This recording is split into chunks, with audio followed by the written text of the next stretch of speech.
Among the remains found, the most puzzling were the seals. The seals were flat, they were small, then they were shaped either like a square or a rectangle, and usually made of a mineral called steatite or steatite, Steatite, steatite. Now, there were different designs on these seals, pictures, and these pictures were those of humans, then the animals, and sometimes even composite figures. And there were also inscriptions, but these inscriptions are not being able to be deciphered, they remain undeciphered. And from these inscriptions, it has been assumed that perhaps more than one language existed in those times, and possibly about 5 languages.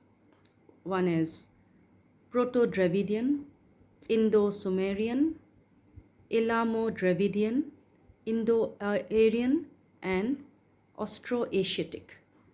However, none of these languages have been deciphered.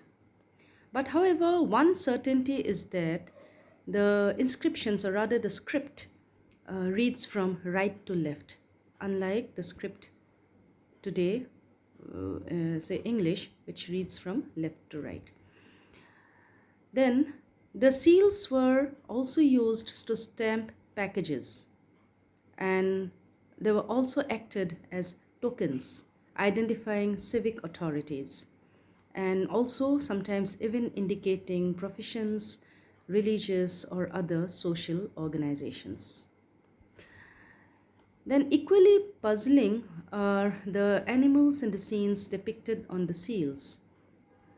For example, there are pictures of mythical creatures like the unicorn or the stylized rhinoceros. Then there are also the elephant and the bull. The tiger sometimes appears, but not on its own, but being a part of a scene. However, the horse was absent, no depiction of horse.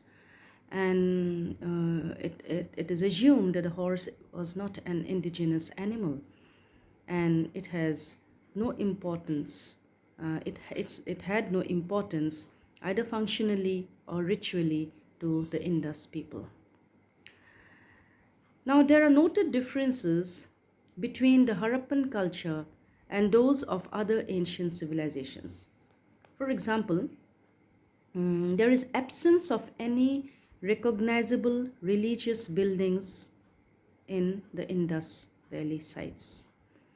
So it indicates that the temples were not the focus of social life, or ancestral rituals did not exist. However, certain icons of worship of a certain kind existed. For example, some female figurines were found, and that these more in the westerly sites, which indicate the prevalence of some kind of a goddess cult. And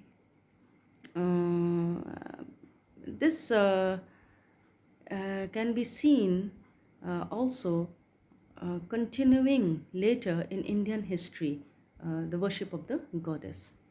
And some fertility rituals existed.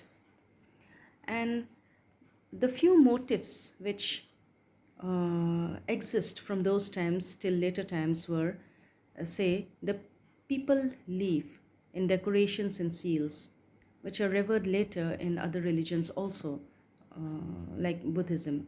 And then there is the figure, a seated figure, which is called the kind of proto Shiva, a Shiva of the Holy Trinity in Hinduism. But however, all this is very, very uncertain. The sculptures were, some of the sculptures were also in bronze and stone, but very sporadic. And there are terracotta forms from toys, small toys, to even larger representations of animals. Then another difference from the West is um, the absence of elaborate burials. That is, in Indus Valley, the burials were simple, simplistic. The simplicity of the burials is unlike from the burials in the Western world. And the later burials, however, are linked to similarities to Indo Iranian borderlands in the area now known as the Bactria Marginia Archaeological Complex. Thank you.